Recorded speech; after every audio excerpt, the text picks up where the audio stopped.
ये वो कहानी है जिसे दुनिया से लगभग छुपा लिया गया था। एक ऐसी सच्चाई जो अंटार्कटिका की जमी हुई बर्फ से भी ज्यादा ठंडी और खौफनाक है। जरा सोचिए, आप एक ऐसी जगह पर फंस गए हैं जहां मीलों तक सिर्फ मौत की सफेद चादर बिछी है, जहां मदद की कोई आवाज नहीं पहुंच सकती, जहां जिंदा रहने के लिए आपको वो करना पड़े जो शायद खुद शैतान भी करने से कांप जाए। ऐसे में आप कितने दिन जी सकते हैं? 1 दिन, 2 दिन, क्या आप 205 दिनों तक मौत से पंजा लड़ा सकते हैं? ये कहानी है 25 साल की एवेलिन रोज की, एक जिंदा दिल लड़की जो 7 दोस्तों के साथ एक रोमांचक सफर पर निकली थी, पर उस बर्फीले जोहन्नम से लौटी सिर्फ वो अकेली, और वो अपने साथ एक ऐसा राज लेकर लौटी जिसे सुनकर आज भी लोगों की रूह कांप जाती है। साल 2021, 15 नवंबर का वो दिन 7 दोस्तों के लिए जन्नत जैसा था। एवेलिन, लियम, क्लोई, बेन, माया, नोआ और उनका पायलट दोस्त जेक। उन्होंने दुनिया से छिपकर एक ऐसा सपना पूरा करने की ठानी थी जो खतरनाक था।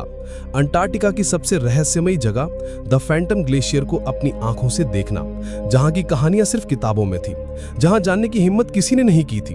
उनका छोटा सा प्लेन द वॉन्डरर बादलों को चीरता हुआ उस सफेद मौत के ऊपर उड़ रहा था। नीचे बर्फ की चादर नहीं बल्कि एक दूसरा ग्रह बिछा हुआ लग रहा था। प्लेन के अंदर ठहाके गूंज रहे थे, वो अपनी बेखौफ जवानी का जश्न मना रहे थे। एवेलिन ने खिड़की से नीचे देखा और उसकी सांसें थम गई। ऐसी खूबसूरती उसने कभी नहीं देखी थी। पर हर खूबसूरत चीज के पीछे एक बदसूरत साया छिपा होता है। वो इस बात से अनजान थे। आसमान में सूरज चमक रहा था, पर उस चमक में एक धोखा था, एक चेतावनी छिपी थी जिसे वो अपनी नादानी में समझ नहीं पाए। उन्हें नहीं पता था कि ये उड़ान उनकी जिंदगी की आखिरी उड़ान बनने वाली है। वो उस ग्लेशियर के जितने करीब जा रहे थे, मौत भी उतने ही करीब आ रही थी। वो इतिहास बनाने नहीं, इतिहास में दफन होने जा रहे थे। और फिर पलक झपकते ही जन्नत ने अपना असली चेहरा दिखा दिया। अचानक, जैसे आसमान फट गया हो, एक सफेद बवंडर ने उन्हें घेर लिया। ये तूफान नहीं था, ये एक भूखा सफेद राक्षस था जो उन्हें निगलने आया था।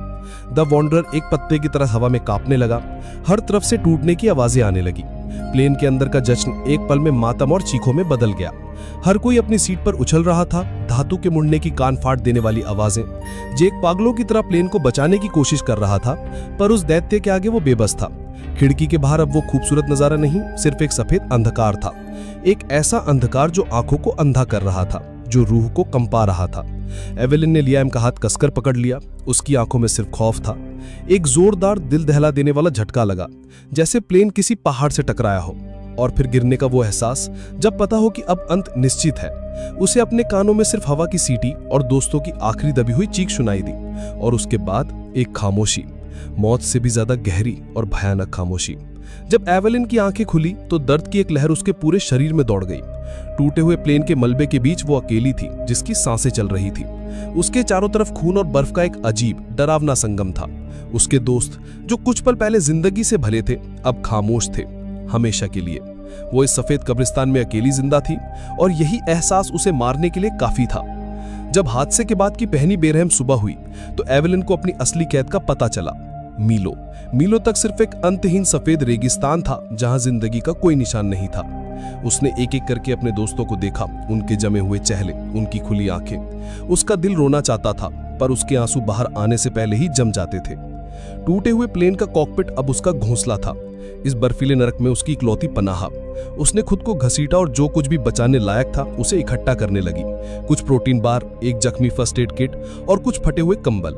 ये सामान कुछ दिनों के लिए था, पर उसकी कैद की कोई मियाद नहीं थी। हर आहट पर उसे लगता कि कोई उसे बचाने आया है, पर वो हवा का धोखा होता। रातें किसी डरावने सपने की तरह थी, जब तापमान शून्य से बहुत नीचे चला जाता। उसे अपने दोस्तों की आवाजें सुनाई देती, जैसे वो उससे कुछ कहना चाहते हो। ये उसकी बेबसी थी या पागलपन की शुरुआत, वो नहीं जानती थी। उसने प्लेन की टूटी दीवार पर पत्थर से पहली लकीर खींची, उसके पहले दिन की गवाह।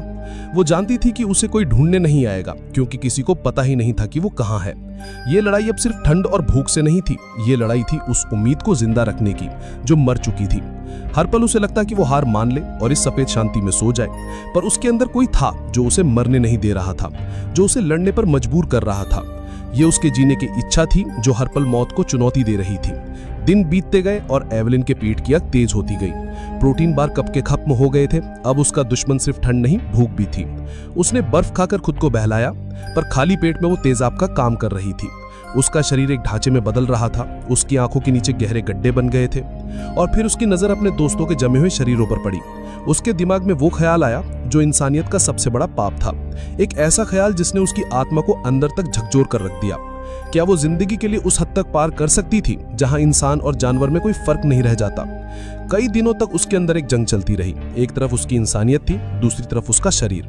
वो रोती, चिल्लाती, खुद को कोसती, पर भूख का दर्द हर एहसास पर हावी हो रहा था। उसे लगता कि उसके दोस्तों से घूर रहे हैं, उसे लानत भेज रहे हैं। और फिर एक दिन जब वो भूख से मरने की कगार पर थी, उसने फैसला कर लिया। कांपते हाथों और रोती आंखों से उसने वो किया जो कोई सोच भी नहीं सकता। वो पल जब उसने पहला निवाला खाया, ऐसा लगा जैसे उसने अपनी ही आत्मा का एक टुकड़ा खा लिया हो। यह जिंदा रहने की कीमत थी, एक ऐसी कीमत जो वो हर सांस के साथ चुका रही थी। हर निवाला उसे अपने दोस्तों की हंसी, उनके सपने, उनकी बातें याद दिलाता। उसने खुद को समझाया कि वो उनके शरीर का नहीं बल्कि उनके सपने का एक हिस्सा अपने अंदर ले रही है, उनके उस सपने का जो जिंदा घर लौटने का था, जिसे अब वो पूरा करेगी। ये एक भयानक, घिनौना सच था जिसने उसे जिंदा रखा पर इंसान के तौर पर मार दिया था। वो अब सिर्फ एवलिन नहीं थी, वो अपने दोस्तों की कब्रगाह थी। पूरे 100 दिन एवलिन उसी टूटे मलबे के पास एक जिंदा लाश की तरह रही। उसकी जिंदगी अब घड़ी की सुइयों पर नहीं बल्कि दीवार पर खिंची लकीरों पर चलती थी। अब उस दीवार पर 100 दर्दनाक लकीरें थी, उसके 100 दिन के नर्क का हिसाब। उसका दिमाग अब हकीकत और वहम में फर्क करना भूल चुका था। वो अक्सर अपनी दोस्त क्लोई से बातें करती जैसे वो उसके सामने ही बैठी हो। वो लियम के साथ मजाक करती और बेन के साथ फ्यूचर प्लान बनाती। उसके दोस्त अब उसके लिए सिर्फ यादें नहीं थे, वो उसके हमसाया बन चुके थे, उसके कैदी। उसने उन सब के लिए बर्फ की कब्रें बनाई और रोज उनसे माफी मांगती। ये उसका तरीका था अपने पागलपन को काबू में रखने का, खुद को जिंदा महसूस कराने का। उसकी खूबसूरत आंखें अब धसी और खाली थीं, उनमें मौत का साया दिखता था। कभी कभी वो घंटों तक आसमान को देखती रहती, इस उम्मीद में कि कोई फरिश्ता आएगा, पर वहां सिर्फ बेरहम सफेद बादल थे जो उस पर हंसते हुए लग रहे थे। उसने दुनिया को, भगवान को, अपनी किस्मत को, हर किसी को कोसना शुरू कर दिया था। वो एक कैदी थी जिसकी जेल की कोई दीवारें नहीं थी, पर वो आजाद नहीं थी। उसे यकीन हो गया था कि यही उसकी कब्र बनेगी, इसी सफेद चादर के नीचे वो दफन हो जाएगी। पर 100वें दिन की रात जब वो लगभग हार चुकी थी, कुछ बदला। उसके अंदर से कोई चीखा, एक दबी हुई, गुस्से से भरी आवाज। ये किसी और की नहीं, उसकी अपनी ही थी, जो कह रही थी कि बस अब और नहीं। ये हार मानने की नहीं बल्कि लड़कर मरने की आवाज थी। अगली सुबह एवलिन की आंखों में एक अलग ही आग थी, एक पागलपन से भरी जिद। उसने फैसला किया कि वो यहाँ बैठकर मौत का इंतजार नहीं करेगी। वो इस सफेद रेगिस्तान को चुनौती देगी, वो पैदल चलकर इसे पार करेगी, ये जानते हुए भी कि ये आत्महत्या जैसा है, क्योंकि दूर दूर तक कोई मंजिल नहीं थी। उसने अपनी बची कुची हिम्मत को समेटा और तैयारी शुरू कर दी। प्लेन के नुकीले मेटल से उसने एक हथियार जैसा बनाया अपनी सुरक्षा के लिए। अपने दोस्तों और अपने सारे कपड़ों की परतें पहन ली, एक अजीब सा कवच बना लिया, और उसने उस मांस को सुखाकर साथ रख लिया जो अब तक उसे जिंदा रखे हुए था। यह उसके सफर का ईंधन था, उसकी शर्म और उसकी मजबूरी। जाने से पहले उसने उस जगह को आखिरी बार देखा जो 100 दिन तक उसका घर और कब्रगाह रही। उसने अपनी बनाई कब्रों पर हाथ रखा और फुसफुसाई, मैं तुम्हारी कहानी लेकर जा रही हूं।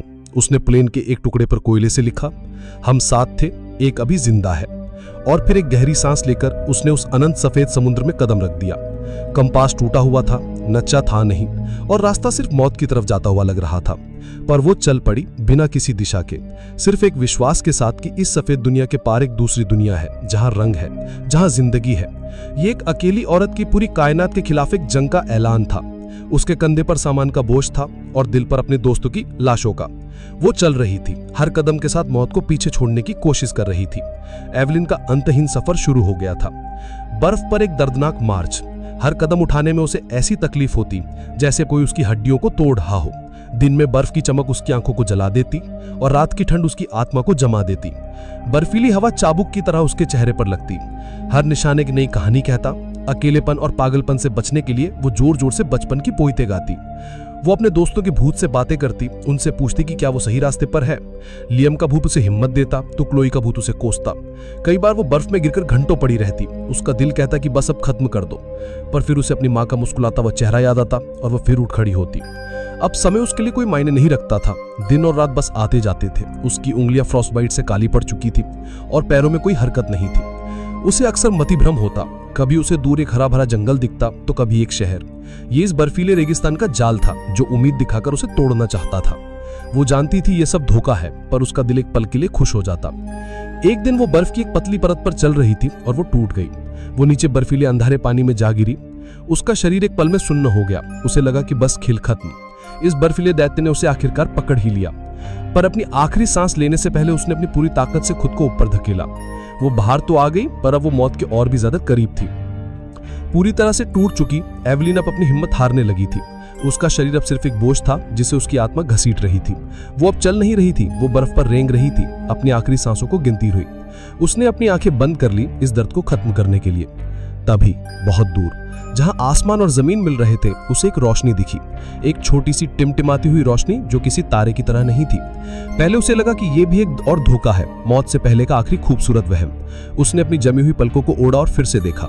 रोशनी अभी भी वही थी, ये इंसानी हाथों की बनाई हुई रोशनी थी, एक बल्ब की, एक उम्मीद की। उस एक टिमटिमाहट ने एवलिन के मरे दब में शरीर में बिजली दौड़ा दी।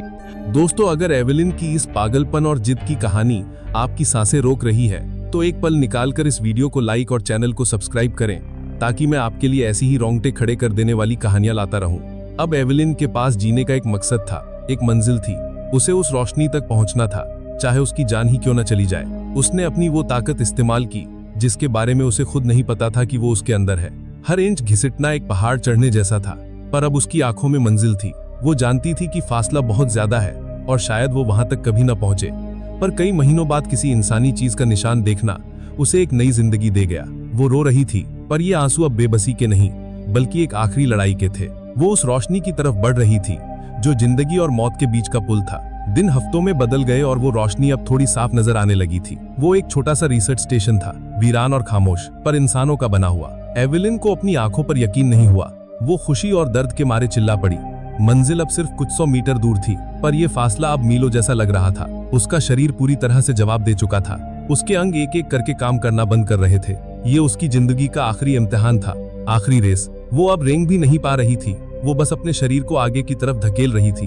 उसका चेहरा बर्फ से कट चुका था और खून की एक लकीर उसके पीछे बनती जा रही थी। उसकी आंखों के सामने अंधेरा छा रहा था, पर वो स्टेशन का दरवाजा देख सकती थी।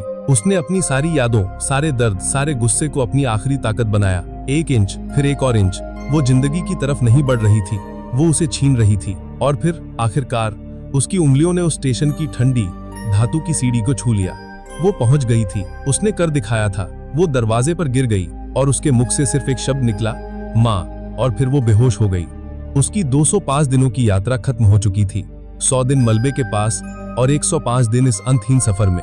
जब उसकी आंख खुली तो वो एक गर्म रूम में थी और कुछ चेहरे उस पर झुके हुए थे। वो एक रूसी रिसर्च टीम थी जो सालों में एक बार उस स्टेशन पर आती थी। एवलिन कुछ बोल नहीं पा रही थी, बस उसकी आंखों से आंसू बह रहे थे जो अब जम नहीं रहे थे।